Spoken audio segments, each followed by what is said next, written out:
아들이 서울을 간다고 한다. 나는 내 차로 아들과 함께 가고자 한다. 나의 어머니도 타고 있다. 아들이 편히 갈 수 있다고 좋아한다. 우회전을 하려고 할 때 육교가 보인다. 육교 밑에 차를 세운다. 무거운 트렁크 회색 가방을 들고 육교를 오르다가 그냥 밑에 두기 위해 손잡이를 놔버린다. 순간 밑에 사람이 맞을 수 있다는 생각에 놀란 동시에 아니나 다를까 육교 밑에는 엄마와 아들이 있었는데 그들에게 가방이 떨어졌다. 나의 행동이 너무도 후회스러웠고 그들이 죽지 않기를 바랐다. 크게 다친 것 같지 않아 보이기는 했지만 나는 그들이 병원으로 가야 된다는 생각과 후회로 잠에서 깨어난다.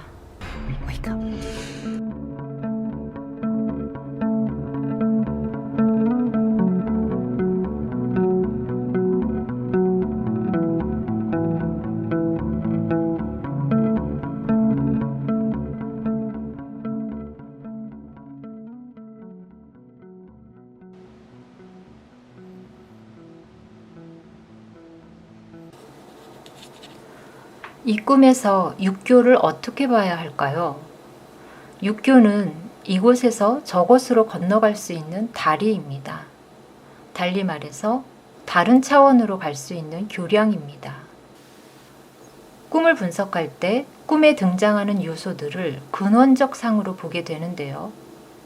야곱의 사다리도 그런 상을 가지고 있죠. 그런 점에서 다리는 지상과 천상의 연결로입니다. 또 한편으로는 차원 사이의 이행을 상징하기 때문에 통과 의례 측면도 보여줍니다.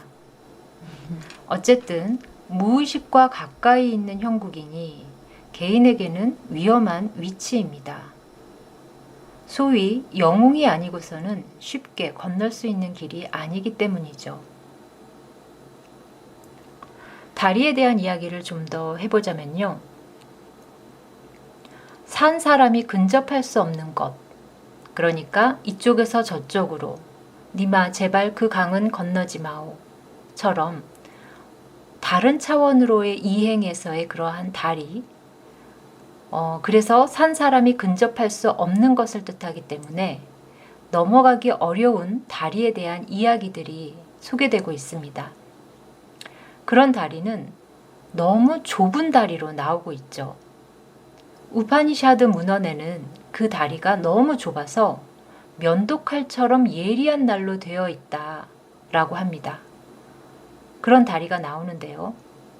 아마 우리나라의 무당들이 입문식을 거칠 때 작두를 타는 것도 이러한 맥락으로 이해해 볼 수 있겠습니다. 그리고 죽어서 건너가는 어떤 다리는 머리카락보다 더 가는 다리로 나오는데요. 이곳을 건너다가 떨어지는 사람은 지옥으로 떨어지는 거죠. 자신의 죄값을 치르는 것이라고 합니다. 그런데 이 꿈에서 트렁크 가방이 떨어지고 말았네요. 바로 아무 생각 없이 행동하는 꿈꾸니의 무지와 관련이 있을 것 같습니다.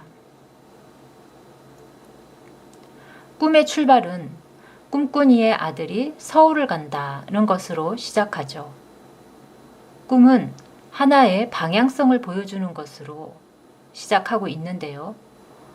서울은 꿈꾸니의 특별한 연상과 관련이 있는 요소라기보다 보편적 상으로서 중심을 나타내는 것으로 보입니다. 정신적 문제에서 중심을 향한다는 것은 인격의 성장과 관련이 있습니다. 중심은 신적 자리로 우리의 정신이 도달하고자 하는, 그리고 전체 정신이 이끄는 자리입니다.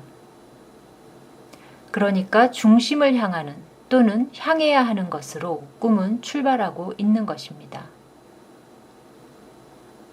그리고 꿈꾸니에 나이든 엄마가 옆에 그림자처럼 붙어 있습니다. 꿈꾸니를 꿈 자아로 보았을 때 아들은 의식성을 발달시키는 인격으로 볼 수 있으며 꿈꾸니의 엄마는 그녀의 무의식성의 인격으로서 꿈 자아의 세 인격이 함께 중심을 향해 가고 있는 것입니다. 아들이 편하게 갈 수 있다 그러면서 좋아하는 측면은 의식이 아직 미숙한 상태에 있음을 보여주기도 합니다. 여기서 꿈꾸니의 아들, 그녀의 아들은 의식성하고 관련된 꿈꾸니의 인격을 나타내고 있기 때문입니다.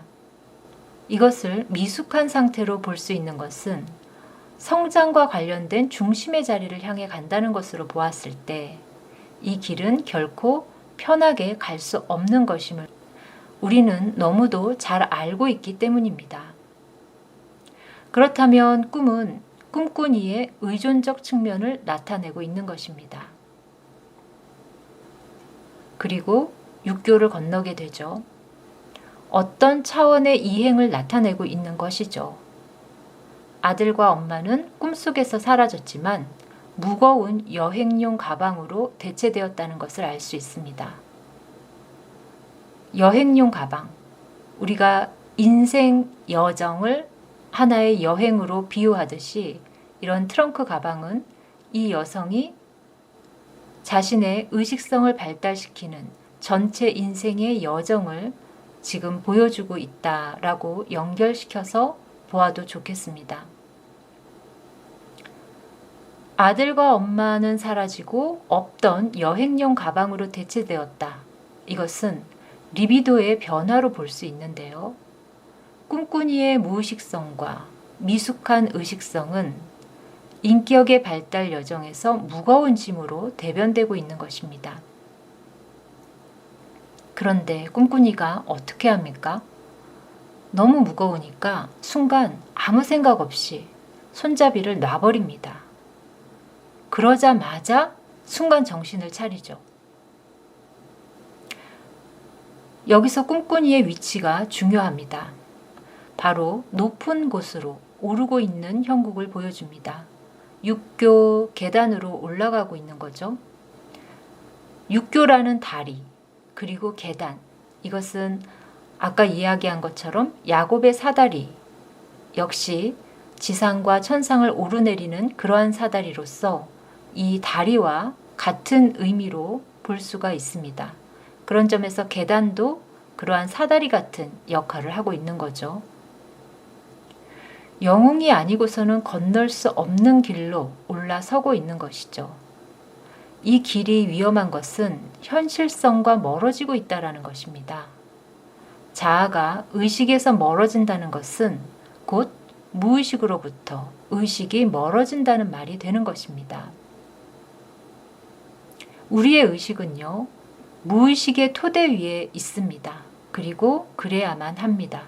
왜냐하면 무의식은 의식에게 있어서 뿌리와도 같은 것이기 때문입니다. 꿈은 순간 꿈꾸니에게 충격 요법으로 알아차리도록 경고하고 있는 것입니다. 이게 꿈의 기능이기도 합니다. 즉각적인 후회와 겁에 질린 꿈꾸니는 다리 아래에 있는 엄마와 아들을 보게 되죠.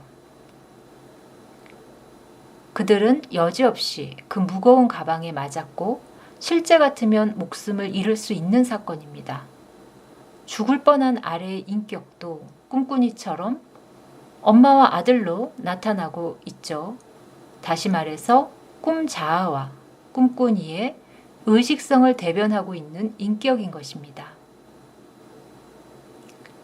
꿈은 꿈꾸니의 아들이 보여주었던 것처럼 편하고자 하는 태도와 그리고 무게를 덜어버리고자 그냥 손잡이를 아무 생각 없이 놔버리는 꿈꾸니의 강한 욕구가 무의식의 영역에서의 충동성으로, 즉 무의식화되어 있음을 보여주고 있습니다. 이것은 육교를 건너는 것으로 드러났고, 그래서 꿈은 사람이 걷는 길로 가라고 꿈꾸니에게 말하고 있는 것 같습니다.